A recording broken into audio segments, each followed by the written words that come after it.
Bismillah ar-Rahman ar-Rahim, alhamdulillahi rabbil alameen, wa salatu wa salamu ala rasulillah wa ala alihi wa sahbihi ajma'in. One of the strongest arguments for the preservation of the Sunnah, that the actions and statements of the Prophet Muhammad were preserved, the authentic Hadith were actually preserved and passed down, is the existence of weak and fabricated Hadith in the general pool or in the compiled books of Hadith. Someone might say, how so? It's counterintuitive. The existence of weak and fabricated narrations in the compiled books of Hadith is proof, is a strong argument for the preservation of the authentic Sunnah, of the authentic narrations. And we have to pay close attention. It needs a little bit of thinking to understand. So, if only what's authentic was compiled and preserved and passed down, someone might come today and make the claim, well, how do you know? Maybe something that is not authentic was added over time, was factored in over time, was something that was compiled is not authentic, or it's not true, right? If only the scholars of the deen were only compiling or narrating what's authentic, then someone can come later on and make the claim that how do you know? Maybe there's something that's not authentic amongst all of that, right? Maybe they made a mistake. Maybe there's someone lied and fabricated hadith and was all included in there. How would you know? But because the scholars also compiled what's weak and fabricated, not just what's authentic, and they made a distinction between them, right? They even compiled them. In some cases, you'd see the scholar himself who's compiling a hadith would point out that it's not authentic, yet he included it in his own book of hadith that he's compiling. Again, that shows that the authentic Sunnah was preserved. That's a very strong argument, because not only did they preserve that, they also preserved the weak and fabricated ones and pointed out to the fact that they're not authentic. Actually made that distinction. One of the early scholars of Hadith, Abu Hatim al-Razi rahimahullah, he said, there was not in any previous nation of the nations, there hasn't been in any of the past nations since Allah created Adam alayhi salam, those who were trustworthy, who were memorizing and preserving the athar, the narrations and the actions and statements of the messengers, except in this ummah, except in this nation. There weren't trustworthy people who were carrying and preserving the ways of the prophets, what the prophets said and did, except in this ummah.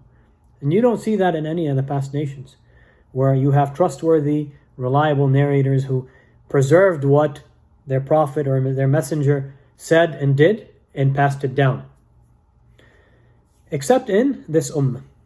So a man said to him, in response to Abu Hatim, he said, Ya Abu Hatim, oh Abu Hatim, perhaps they narrated, these narrators, perhaps they narrated a hadith that has no basis or that's not authentic.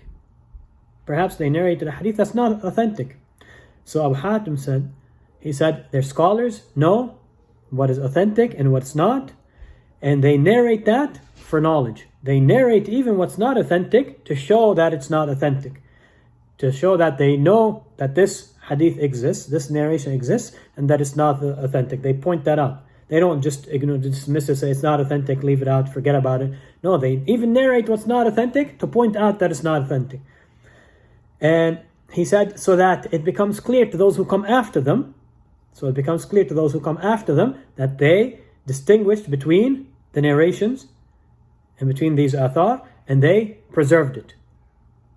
So it shows that they distinguished between what's authentic and what's not, and they preserved it. They preserved all of it, even what's not authentic, again, to show that they preserved it all, including what's authentic. So no one can come later on and say, well, how, maybe someone added something in, made a lie, fabricated something, a weak narration. Yes, but all of those the scholars pointed out, and they preserved to show that They preserved not only the authentic sunnah, but also that which is not authentic, and pointed out to that it's not authentic to give us more confidence. It's a very strong argument to show that the authentic sunnah was preserved. In fact, maintained and preserved and passed down to us. So we have even more confidence in it. Because it's not only was it preserved, anything else that was, let's say, fabricated or added or a weak narration was also preserved. And the scholars pointed out to the fact that it's not authentic and pointed out that it's rejected, that it's not authentic, but yet they still preserved it. To give us confidence, look, they knew the difference between them. They made a distinction. They were able to sift through and identify everything that is authentic, everything that's not authentic, and point that out. And they kept it all intact for us. They preserved it all for us. So this shows that the authentic sunnah was in fact preserved, and that the scholars were able to make that distinction. They distinguished between what's authentic, what's not. And that's why they compiled it all together. That's one of the many reasons. There's other reasons we'll discuss later on. But subhanAllah, even the weak and fabricated narrations, the fact that they exist in our books of hadith, and that they were identified by the scholars, and even though that they knew that this narration was fabricated, this one was weak, they still included in their books, even if they've pointed out themselves.